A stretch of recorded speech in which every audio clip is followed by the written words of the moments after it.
I'm gonna call out Jake Paul to a boxing match. Everybody tell Jake Paul we need to run that. Let's do it. Jake Paul, if you ever want it, let me know. I can't do this. I feel so bad for introducing Jake Paul to boxing. I can't allow this to happen. I can't. He's disrespecting my sport. He's disrespecting everything. I don't know. Call my team, Jake. How dare you disrespect the sport like that? That's what I got from them. What did you get when you see them going at Jake Paul like that? I understand what I'm dealing with. Jake Paul is a master marketer. His nickname is the problem child. He wants you to love to hate him. That's why people fill out the arenas, and that's why people buy the pay-per-views. It's not everybody don't hate Jake Paul. He got a lot of support, a lot of people pulling for him, especially the younger generation. Ryan Garcia confronted Jake Paul over his fight with boxing legend Mike Tyson, calling it a spectacle that disrespected the sport. Garcia, never one to hold back, criticized the matchup, viewing it as entertainment over substance. The fight itself drew mixed reactions, splitting the boxing world. Some saw it as a bold move, while others, like Garcia, felt it crossed a line. Jake Paul, the self-proclaimed problem child, entered the ring with Tyson, a heavyweight icon whose prime was long behind him. Despite doubts from critics and high expectations from fans, Paul aimed to prove himself. Tyson's sheer presence commanded respect, but Paul held his ground. Displaying surprising composure, he threw more punches, landed notable hits, and ultimately secured a unanimous decision victory. While Paul celebrated the win, Garcia's fiery response highlighted the ongoing debate about the legitimacy of such celebrity-driven matchups in boxing.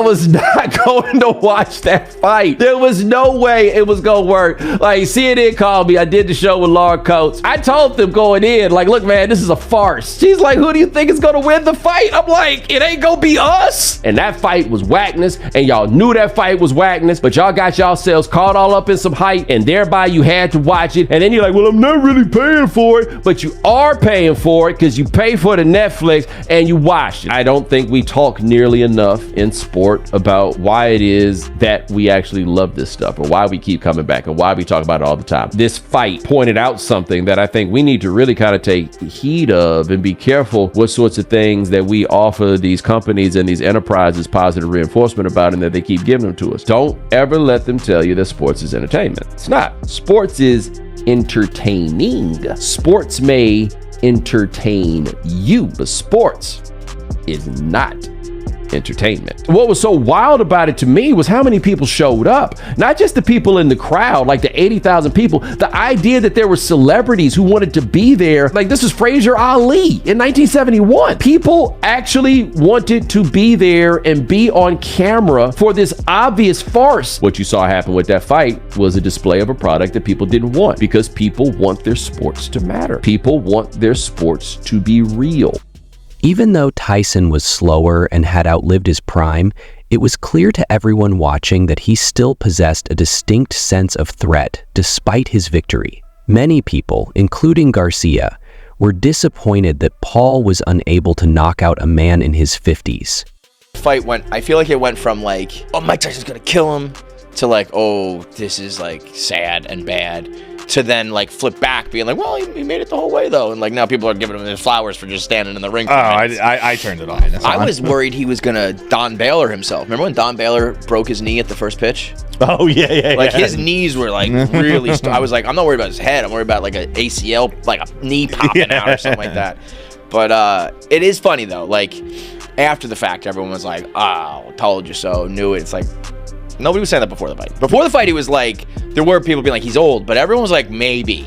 It's boxing, right? It's like, right. You got a puncher's chance. He might land one. It's the only sport, no other sport in the world would you go watch a 60-year-old do it. Right. Like, you know it. You know everyone's washed up. You wouldn't. I don't even think it's boxing so much as it's Mike Tyson. It's the only guy in the only sport. So like that, I give him respect for, because like even Dave being like, it was, I knew it. It's like Dave when Dave puts out $1 million bets when he like knows it. Yeah. And it's like, why didn't you? Why didn't you bet on it? Why didn't you bet on it? Why didn't you say this? Like, because everybody right before it was like, but maybe. For Ryan Garcia, Jake Paul's fight against boxing legend Mike Tyson wasn't just another spectacle. It was a blatant affront to the credibility of the sport. Garcia, a fighter who had climbed the ranks with years of dedication, discipline, and sacrifice, saw Paul's unanimous decision win over Tyson as a slap in the face to the boxing tradition he held dear. Unlike many in the boxing world who dismissed the fight as mere entertainment, Garcia's frustration was deeply personal. To him, Paul's rise from YouTuber to boxer, culminating in a victory over an aging Tyson, was unworthy of the hype surrounding it. Garcia didn't mince words when addressing the matter. In interviews and on social media, he labeled Paul's performance as underwhelming, stating that beating Tyson, whose prime had long passed, did little to prove Paul's legitimacy as a true contender in the boxing world. Paul might have brought new fans to the sport, but for Garcia, that was no substitute for earning respect in the ring against fighters in their prime. It was clear Garcia wasn't just voicing his frustration. He was plotting his own comeback and a potential showdown with Paul. The idea of a Garcia-Paul clash quickly gained traction within the boxing community. Fans and pundits began buzzing about the possibility of a fight that would go beyond the typical celebrity-driven matchups. For Garcia, this wasn't just about the money or the headlines. It was a chance to prove a point and settle a growing debate in the boxing world. Could Jake Paul, with his unorthodox path to fame, hold his own against a seasoned professional? For Garcia, the answer was clear, and he was determined to be the one to prove it in the ring. Despite his focus on Paul, Garcia had more immediate plans to address. The 25-year-old fighter had recently kept a low profile following a suspension, but broke his silence with a fiery post on X, formerly Twitter. The post outlined his bold comeback plan and stirred excitement among fans. First on the agenda was a December exhibition match in Japan against Rukia Ambo, a fighter who once shared the ring with an aging Manny Pacquiao. While the Ambo fight promised to be an entertaining warm-up, it was clear that the real prize for Garcia was Jake Paul. Garcia didn't hide his disdain for Paul's recent victory over Uncle Mike, as he referred to Tyson. To Garcia, it was disrespectful to the sport and its legends, and he vowed not to let it go unchallenged. His December bout would serve as the appetizer, but the main course would be a clash with Paul, a fight that had all the makings of a blockbuster event. Garcia saw the potential matchup as a defining moment, not just for himself, but for boxing as a whole. It was old school versus new school, tradition versus spectacle, and Garcia versus Paul. For Garcia, this wasn't just another fight. It was about making a statement, not only to Jake Paul, but to the world. While Paul had survived Tyson, Garcia was determined to prove that surviving him would be a much harder task. 65 million people watch, those are Super Bowl-esque numbers in the early 2000s. Amazing return on investment. Netflix is probably the media stock for this generation. Netflix and YouTube. I wouldn't short it. Probably it's going to hit $9.50 by middle of next year if it stays at this pace. And if you look at how they're lining this up with the addition of Monday Night Raw, even if you're not a wrestling fan, they're going to draw a big audience. Then they're going to have the Christmas game for the NFL. Well played. This reminded me a lot of when 50 told Jod not to do melodies, and then 50 came in and did the melodies and helped take down Jod's career. I think Netflix has done a brilliant job at destroying linear television and then turning their platform into a better version of linear television. Monday through Wednesday, you can watch whatever you want to on demand. And even though there were some glitches, problems are going to happen when you have that many people watching on the platform. But I guarantee they will have this fixed by the Christmas game, by the time Raw comes out. I'm super bullish on the stock. And if you short it this morning, I spit it to Santo. I'm so sorry. Shame. Mistake. Jake Paul, meanwhile, was elated following his victory over Tyson via unanimous decision. Even though Tyson was no longer the beast he once was at the age of 58, his aura was still powerful. Paul exploited his youth and quickness to dominate the 8-round battle after bulking up to a career-heavy 227 lb for the fight. Paul felt confident enough to criticize former UFC champion Conor McGregor, Canelo Alvarez, and John Davis after the victory.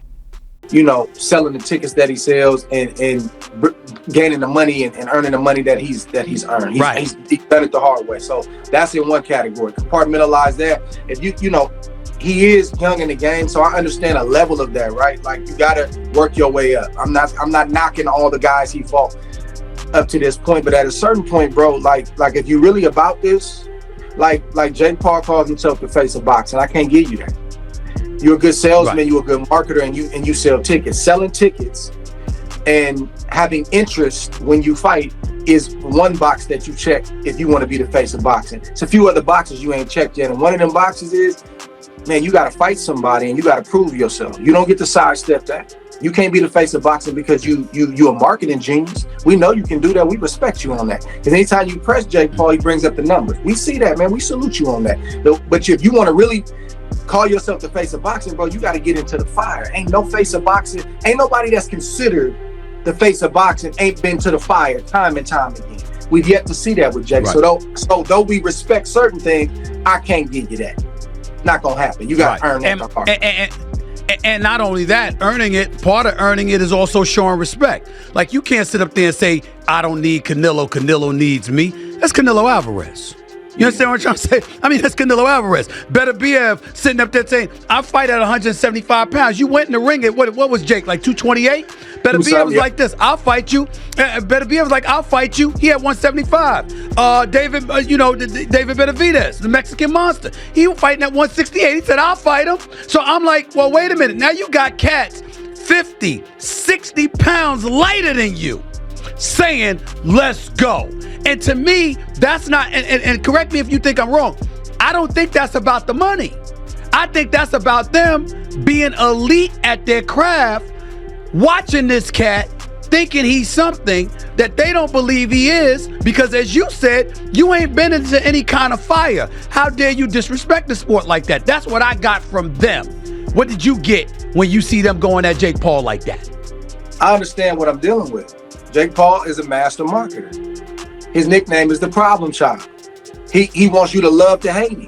That's why people fill out the arenas, and that's why people buy the pay-per-views. It's not everybody don't hate Jake Paul. He got a lot of support, a lot of people pulling for him, especially the younger generation. The issue the youngster was experiencing, not everyone was impressed, especially Ryan Garcia, but they were invincible.